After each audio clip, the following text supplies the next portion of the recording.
প্রচণ্ড রোদে কাজ করে ক্লান্ত হয়ে রাস্তার পাশে বসে পড়ল এক গরিব শ্রমিক। তার মাথা ঘুরছিল, শরীর শুকিয়ে গেছে, বসে থাকার মতো ছায়াও নেই। ধীরে ধীরে বলল, হায় রে, আজ যদি একটু ছায়া পেতাম। রাস্তার ওপারে দাঁড়িয়েছিল একটি ছোট মেয়ে। তার হাতে ছিল মাত্র একটি পুরনো ছাতা। শ্রমিকের কষ্ট দেখে মেয়েটি দৌড়ে এসে ছাতাটি তার মাথার ওপর ধরে দিল। শ্রমিক তাকিয়ে অবাক। বাবা, তুমি কে? কেন ছাতা ধরলে? মেয়েটি মৃদু হেসে বলল, আপনি কষ্টে ছিলেন চাচা, তাই।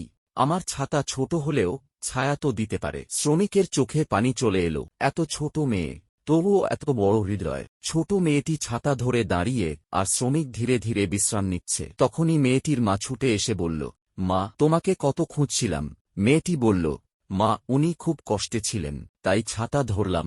মায়ের চোখও ভিজে উঠল। তিনি বললেন, মা, তুমি আজ আমাকে শিখিয়ে দিলে, মানুষ হতে বড় টাকা লাগে না, লাগে বড় মন। বিদায় নেয়ার আগে শ্রমিকটি তার হাতে একটি দোয়া তুলে দিল। বাবা, আল্লাহ তোমার জীবনে সবসময় ছায়া দিয়ে রাখো। মেয়েটি হাসল। তার ছোট্ট কাজ কারো জীবনে এনে দিল শান্তির মুহূর্ত। একটু ছায়া, একটু সহানুভূতি, হয়তো কারো জন্য পুরো পৃথিবীর মতো।